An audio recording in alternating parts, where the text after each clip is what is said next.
$8 a week. That's what 3 bunches of fresh herbs cost at the grocery store. Basil, parsley, chives. You use half of each, and by Friday the rest is in the trash.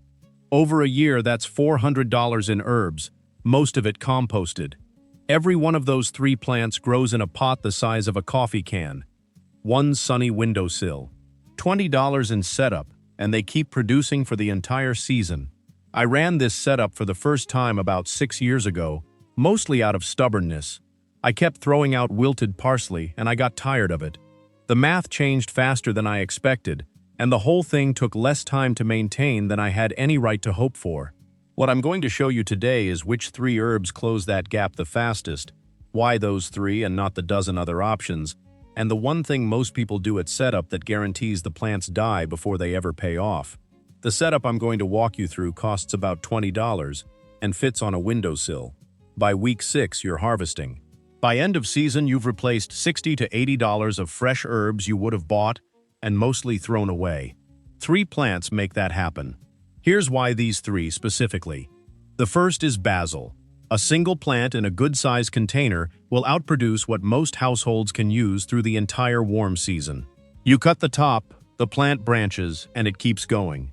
The same $3 bunch you're buying every 2 weeks becomes irrelevant by week 6. One thing worth knowing about basil that most people don't think about until it's too late. Fresh basil costs the most at the store during the exact months it's easiest to grow at home. June, July, August. The store is charging peak price for something that is actively trying to grow in your backyard whether you plant it or not. Basil needs 6 hours of direct light minimum, and it doesn't tolerate cold. Everything else about it works in your favor. The second is parsley. Parsley is the herb most people buy, use 2 sprigs of, and throw the rest away. I did it for years.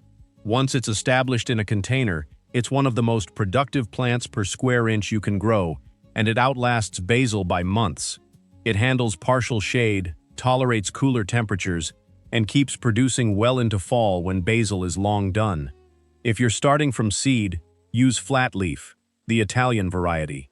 It germinates faster, and the flavor holds up better in cooking than curly leaf.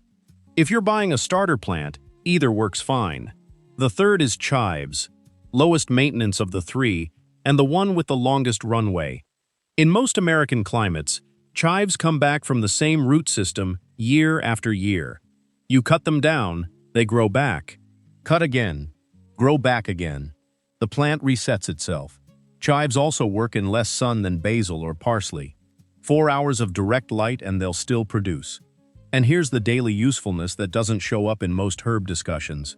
When you run out of onion or garlic mid-recipe, chives are close enough that you stop reaching for the car keys. That happens more than people expect, and it's part of why this setup earns its keep week after week. The goal with these 3 isn't to pick a favorite, it's to have something producing in every condition and every part of the season. Basil owns the summer. Parsley bridges spring and fall. Chives run the whole year and come back next spring.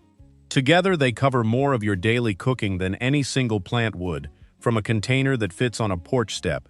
Most people treat herbs like a detail, something to plant after the vegetables are in whatever space is left over. I treat them as the best return per square inch in any backyard, and the math is why. $20 in setup, $60 to $80 of production in a single season from a container that fits on a windowsill. I've walked through vegetable beds 3 times that size that didn't come close to those numbers. I know someone who spent a full season building out his own Italian seasoning blend. Oregano, basil, marjoram, rosemary, lemon thyme. He fills jars with it now and gives some away. Hasn't bought a bottle of McCormick since. He started with the same 3 plants in this video. Once you treat a small setup seriously, that's where it tends to go. One 12-inch pot handles all 3 together, roughly the size of a standard mixing bowl. It fits on a windowsill, a patio edge, a small balcony, or a deck railing with a clip-on bracket. Startup cost for the pot, soil, and 3 starter plants runs $20 to $35. Place them in order of sun priority. Basil gets the sunniest spot. Parsley goes second. Chives go wherever the other 2 don't fit. If you only have one genuinely sunny window, Grow basil there and keep the other two in partial sun. You'll still get production from all three. Most people guarantee their setup fails before the plants ever get a fair chance. Two specific mistakes do it, and they happen at different stages. The first happens on setup day. Most people reach for whatever bag of dirt is at the garden center, or they scoop soil from the yard.